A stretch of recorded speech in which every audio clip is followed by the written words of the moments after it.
अभी कुछ दिनों पहले मैंने एक फ़िल्म देखी। फ़िल्म का नाम था परीक्षा। प्रकाश झा जी ने इसे बनाया। यूट्यूब को स्क्रॉल करते करते अचानक मेरी नज़र प्रकाश झा जी का नाम देख कर रुक गई। फ़िल्म का नाम परीक्षा था। जब उसको देखना शुरू किया तो मूवी है उससे मैं ज़्यादा कनेक्ट कर पाई, क्योंकि रांची की पृष्ठभूमि पर वो पूरी फ़िल्म बनी है। पूरी फिल्म देखते हुए दो चेहरे मेरी नज़रों के सामने घूमते रहे। एक विनय का था, विनय नामक बच्चे का, जिसका कुछ साल पहले रांची में एक बहुत ही प्रतिष्ठित और बड़े स्कूल में बहुत ही निर्ममता से मर्डर हो गया था। और एक एक पुलिस अधिकारी का चेहरा भी साथ में मेरी नज़र के सामने आता रहा। और ये जो मूवी थी ये उस स्कूल के ही इर्द गिर्द बुनी गई थी जिस स्कूल में विनय पढ़ता था और जहाँ पर उसे मौत की घाट उतार दिया गया था। जब मैं ये फिल्म देख रही थी तो मुझे लग रहा था कि ऐसी ही एक फिल्म उस बच्चे विनय पर भी बननी चाहिए थी। सफ़ायर इंटरनेशनल स्कूल को केंद्र में रखकर ही बननी चाहिए थी और पता चलना चाहिए था कि आखिर उस दिन उस बच्चे के साथ क्या हुआ था। जो कहानी गढ़ी गई विनय के मर्डर के बाद, मैं उसको गढ़ना ही कहूँगी, क्योंकि मुझे नहीं लगता है कि उसमें कुछ सच्चाई है। जब भी विनय का जिक्र आता है तो वो पूरा दिन मेरी आंखों के आगे हूबहू उतर आता है। सुबह सुबह का समय था, मुझे लगता है ऐसे 6-7 बज रहे होंगे, जब एक न्यूज़ ग्रुप में विनय की सूचना आई थी। सूचना ये थी कि सफ़ायर इंटरनेशनल स्कूल के एक बच्चे को रिम्स में लाया गया है। बहुत ही बुरी कंडीशन में बच्चा है। उसकी ड्रिल से, पेचकस से उसके यहाँ माथे पे ड्रिल कर दिया गया है और उसको इलाज के लिए वहाँ लाया गया है।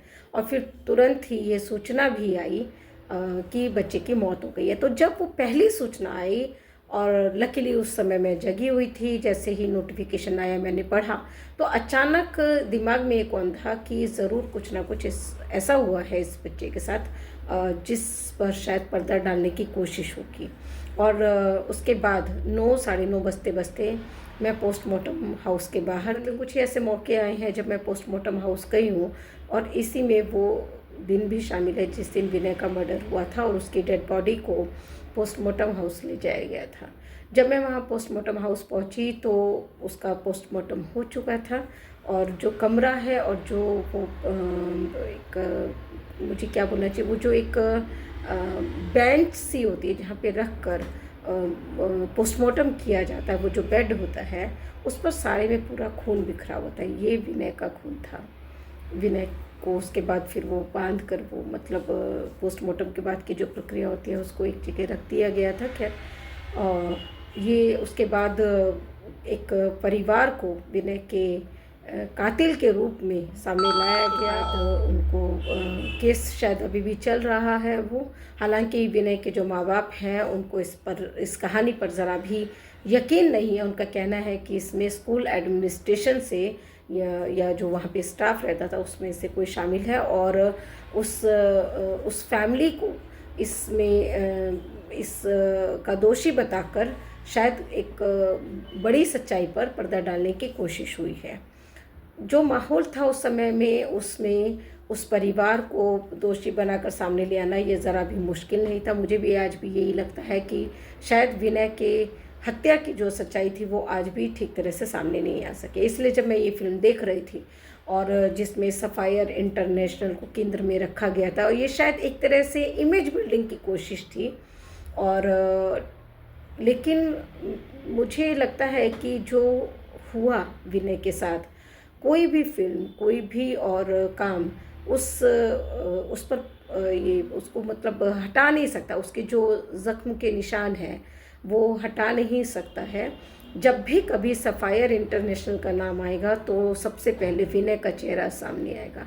इसलिए प्रकाश झा जी और उनके जैसे अन्य फिल्मकारों से मेरी ये रिक्वेस्ट है और ये उम्मीद भी है कि आप इस तरह की, चलिए एक अपने एजुकेशन को केंद्र में रखकर एक फ़िल्म बनाइए, बहुत अच्छा है, लेकिन इसी तरह की एक फ़िल्म उस बच्चे विनय के लिए भी बननी चाहिए। उस तरह के तमाम उन बच्चों के लिए बननी चाहिए जिन्हें माँ बाप बहुत उम्मीदों से ऐसे संस्थानों में पढ़ने के लिए भेजते हैं जहाँ भारी भरकम फीस होती है, सुरक्षा के नाम पर बड़े तामझाम होते हैं और जो काफ़ी प्रतिष्ठित होते हैं अपने शहर में, उनका काफ़ी नाम होता है, न सिर्फ शहर में बल्कि पूरे सूबे में, पूरे प्रदेश में उनका नाम होता है, लेकिन वो इन बच्चों के लिए कत्लगाह बन जाते हैं।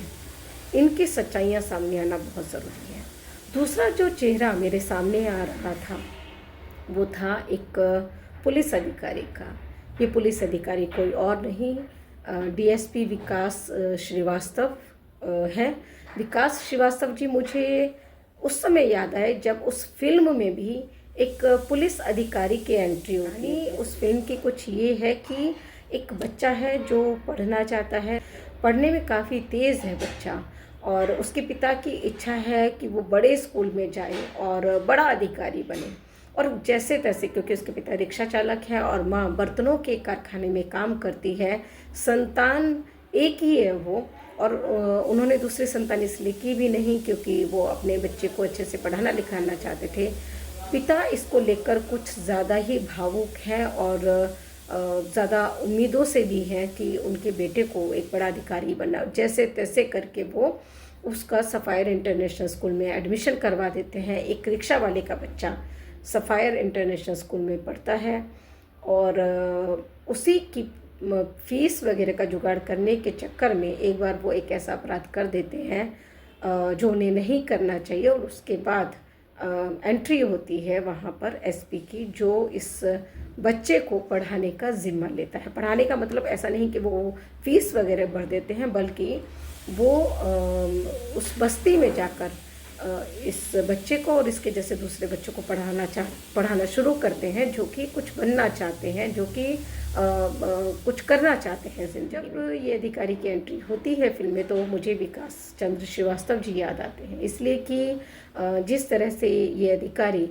बस्ती में जाकर बच्चों को पढ़ाते हैं, उसी तरह से विकास चंद्र श्रीवास्तव जी भी ऐसे बच्चों को पढ़ाते हैं जो वंचित क्लास से आते हैं, जो बहुत फीस नहीं पे कर सकते, महंगे कोचिंग इंस्टीट्यूट्स में जो एडमिशन नहीं ले सकते हैं, और उनको वो कंपटीशन की तैयारी करवाते हैं। चेहरे मुझे उस पूरी फिल्म के दौरान याद आते रहे, और मुझे एक तरफ जहां विनय के लिए सोचकर ख़राब लग रहा था सफ़ायर इंटरनेशनल के संदर्भ में, वहीं जब मैं विकास चंद्र श्रीवास्तव जी के बारे में सोच रही थी तो काफ़ी अच्छा भी लग रहा था कि हमारे समाज में, हमारे देश में ऐसे अधिकारी हैं, ऐसे संवेदनशील अधिकारी हैं आज भी, जिनकी वजह से हम ये कह सकते हैं कि संवेदनाएं ज़िंदा हैं, जिनकी वजह से मानवता ज़िंदा है।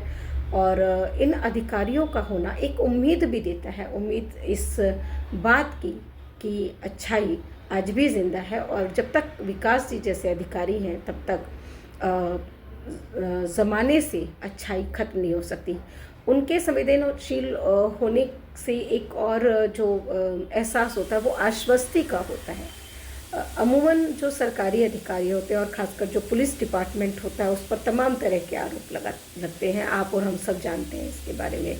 ऐसे में जब वहाँ से कोई एक अधिकारी ऐसा निकलता है जिसके बारे में सोचकर लगता है कि उसके सीने में आज भी दिल धड़कता है, वो आज भी महसूस करता है और उस पर एक्शन भी लेता है, तो फिर तसल्ली होती है कि जब तक ठीक है समाज में बुरे लोग भी हैं लेकिन अच्छे लोग भी हैं, और जब तक अच्छे लोग हैं तब तक अच्छाई ख़त्म नहीं हो सकती है यहाँ से। इसलिए मैं इस वीडियो के माध्यम से एक तरह से उनको शुक्रिया भी कहना चाहती हूँ, विकास जी को, और ये दुआ भी करूँगी कि विकास जी की ये अच्छाई, ये संवेदनशीलता बरकरार रहे और उनके जैसे और लोग भी और अधिकारी भी उनके रास्ते पर आगे बढ़े। नमस्कार।